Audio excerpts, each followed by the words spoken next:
नमस्कार। Olympic games दुनिया का सबसे बड़ा स्पोर्ट इवेंट है जिसमें 200 से ज़्यादा देश पार्टिसिपेट करते हैं। हर 4 साल में होने वाले इस स्पोर्ट इवेंट की हिस्ट्री क्या है, क्यों इसे स्टार्ट किया गया था, ये इतना पॉपुलर कैसे बना, इंडियन टीम ओलंपिक में कब और कैसे गई थी, क्या परिस्थितियां थी इंडिया की उस टाइम पर, टाटा ने क्या रोल प्ले किया था इंडिया को ओलंपिक में ले जाने में, इंडियन टीम ओलंपिक में मेडल लाने में इतना पीछे क्यों है। ऐसे ही कई सारे क्वेश्चंस के आंसर आपको इस वीडियो में मिलेंगे।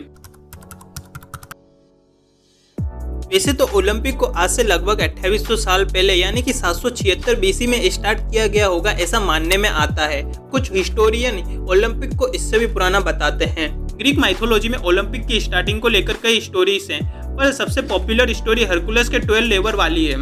हरकुलस ही मॉर्टल वुमेन अल्कलिन और king of Greek God juice का बेटा होता है। अल्कलिन ज्यूस के साथ लव एंगल क्रिएट कर हरकुलस को जन्म देती है, जिससे ज्यूस की वाइफ हेला काफी जेलस होती है। हेला हरकुलस को जन्म से ही मारने का ट्राई करती है, पर हर बार फेल हो जाती है।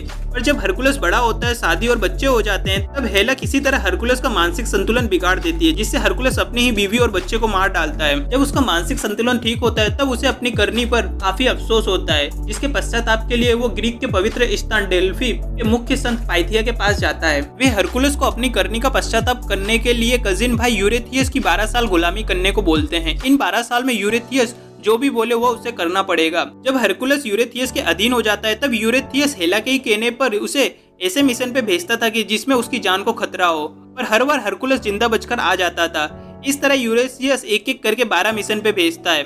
इसमें से 6 मिशन ग्रीक के ओलंपिया जंगल में या फिर उसके आसपास लोकेटेड होते हैं। तो जब हरकुलस अपने 12 काम पूरे कर लेता है, तब वो अपने पिता ज्यूस के सम्मान में ओलंपिया में ही ओलंपिक स्टेडियम बनाता है, जिसकी ओपनिंग सेरेमनी में वो फुट रेस का आयोजन करता है और इस पूरे इवेंट को हरकुलस ओलंपिक नाम देता है। 776 बीसी के शुरुआत के कुछ सालों तक ये फुट रेस ही सिर्फ एक दिवसीय प्रतियोगिता का जरिया हुआ करता था, पर 400 बीसी तक यह इवेंट एक दिन से बढ़कर 5 दिन तक होने लगा, जिसमें दौड़ के साथ साथ जंपिंग, बॉक्सिंग, जेवेलियन थ्रो और चैरियट रेस जैसी कई और गेम्स भी जुड़ गई। समय के साथ यह इवेंट 4 साल के गैप में होने लगा और इस टाइम पीरियड को ओलंपियाड कहा गया। टाइम पर ओलंपिक्स में पार्टिसिपेट करने वाले अधिकतर प्लेयर अपनी फिजिकल स्ट्रेंथ का प्रदर्शन करते हुए बिना कपड़ों के पार्टिसिपेट करते थे। 6th और 5th बीसी तक ओलंपिक्स गेम्स की लोकप्रियता उसकी पीक पर पहुंच गई थी।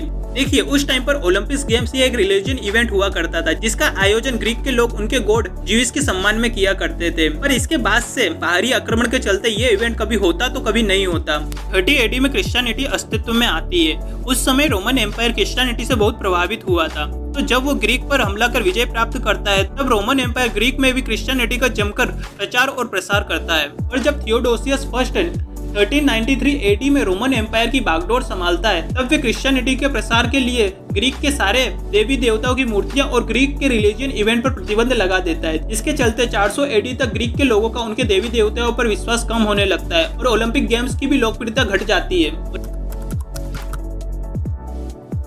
दरअसल 1832 तक ग्रीक ओटोमन साम्राज्य से आजादी प्राप्त कर लेता है। सदियों तक विदेशी हुकूमतों का गुलाम रहने के बाद अब ग्रीक के लोग वही इज्जत और सम्मान विश्व से चाहते थे जो उसे पहले के समय मिलता था। तो इस पर ग्रीक के फेमस राइटर साउटूस का मानना था कि ऐसा तभी पॉसिबल हो सकता है जब ग्रीक के प्राचीन गौरव ओलंपिक्स को फिर से स्टार्ट किया जाए। इसके लिए साउटूस ग्रीक के अमीर इंसानों में से एक ऐसे झपास के पास जाते हैं। झपास ओलंपिक्स गेम की फंडिंग के लिए रेडी हो जाता है और लगभग 1500 साल बाद 1859 में ग्रीक के एथन में ओलंपिक का फिर से आयोजन किया जाता है, जो कि सिर्फ नेशनल लेवल तक ही सीमित होता है। पर इसकी खबर ब्रिटेन तक पहुंच जाती है। ब्रिटेन के एक medical practitioner doctor WP brooks, जो ग्रीक की हिस्ट्री में काफी रुचि रखते थे, उन्हें ये ओलंपिक्स गेम्स का आइडिया काफी अच्छा लगता है।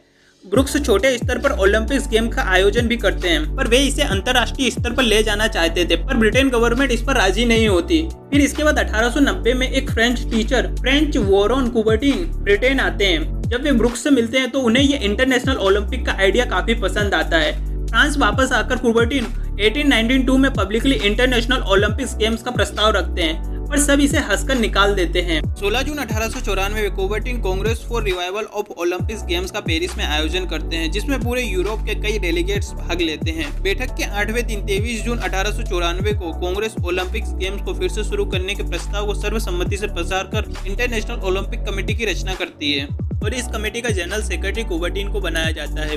कमेटी ये नक्की करती है कि 1900 से पेरिस में इंटरनेशनल ओलंपिक्स गेम्स को शुरू किया जाएगा, पर फर्स्ट इवेंट के लिए 6 साल का वेट करना ठीक नहीं होता, जिससे ओलंपिक कमेटी कुबर्टिन के सुझाव पर फर्स्ट ओलंपिक्स गेम्स को 1896 में ग्रीक के एथन में रखती है, जिसमें Greek, America, Germany, France, England जैसे 13 देशों के 243 प्लेयर्स पार्टिसिपेट करते हैं। तब से लेकर आज तक ओलंपिक्स के इस इवेंट में समय समय के साथ काफी सारे चेंजेस होते रहे हैं। जैसे 1900 की पेरिस ओलंपिक से ही महिलाओं को भी पार्टिसिपेट करने की परमिशन मिल जाती है। उस टाइम पर सोना महंगा होने की वजह से गोल्ड मेडल किसी को भी नहीं दिया जाता था। 1904 की ओलंपिक से गोल्ड मेडल देने की शुरुआत हुई, जो कि 90% गोल्ड का और 10% बाकी मेडल्स का बना होता था। पर 1920 के एंडवर्ड्स ओलंपिक से गोल्ड मेडल भी सिल्वर मेडल का बनने लगा। तब से लेकर आज तक गोल्ड मेडल बनाने के लिए सिल्वर मेडल के ऊपर 6 ग्राम गोल्ड से कोटिंग की जाती है। 1928 की एम्स्टर्डम ओलंपिक से मशाल जलाने की परंपरा भी स्टार्ट होती है।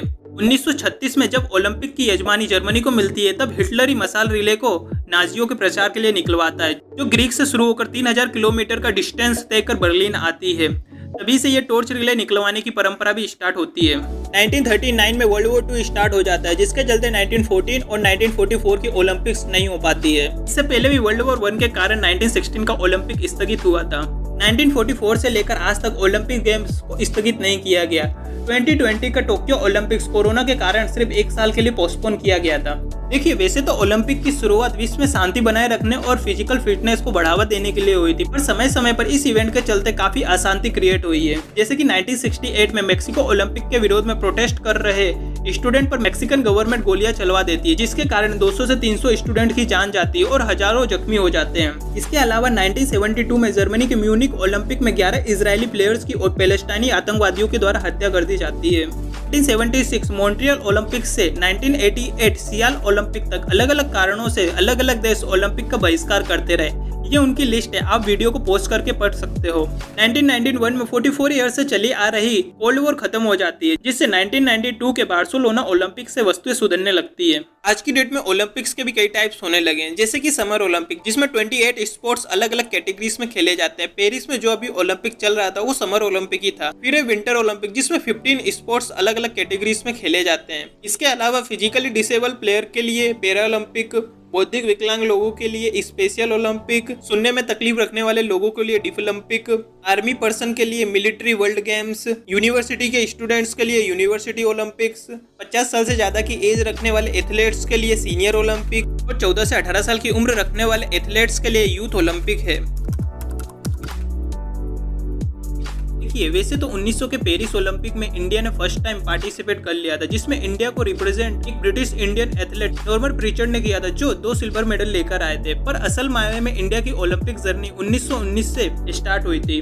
वैसे तो अखाड़े की कुश्ती भारत में सदियों से चली आ रही थी, पर अंग्रेजों का क्रिकेट, हॉकी और फुटबॉल में इंटरेस्ट रखने के कारण ये भारतीय लोगों के बीच में भी काफी फेमस हो गया था, जिसके चलते खेल के प्रति समर्पण भावना रखने वालों का एक अलग ग्रुप बन चुका था, जिसमें से कुछ ओलंपिक के बारे में जानते भी थे, जिसमें से कुछ भारत का प्रतिनिधित्व भी करना चाहते थे और कुछ भारत को ओलंपिक तक पहुंचाना चाहते थे, पर उन्हें कोई रास्ता नहीं मिल रहा था। तो वे अप्रैल 1919 में उस टाइम के famous sport complex Deccan Gymkhana Pune में एक मीटिंग रखते हैं, जिसमें टाटा ग्रुप के चेयरमैन सर दोराबजी टाटा को चीफ गेस्ट के रूप में आमंत्रित किया जाता है, क्योंकि एक दोराबजी ही थे जो इंडिया को इंडस्ट्रियल फील्ड के साथ साथ स्पोर्ट्स फील्ड में भी आगे बढ़ाना चाहते थे, जिसके लिए वे हैरिस गिल्ड जैसी क्रिकेट टूर्नामेंट का भी आयोजन करते रहते थे। दोराबजी टाटा ये जमशेदजी टाटा के बड़े बेटे थे। दूसरे तरीके से समझे तो रतन टाटा के दादा के बड़े भाई यानी कि दोराबजी टाटा। दोराबजी भी भारत को ओलंपिक्स में ले जाना चाहते थे, जिसके लिए वे मुंबई के गवर्नर सर लॉर्ड जॉर्ज के सामने 1920 के एंटवर्प ओलंपिक्स में भारत को स्वतंत्र रूप से पार्टिसिपेट कराने का प्रस्ताव रखते हैं।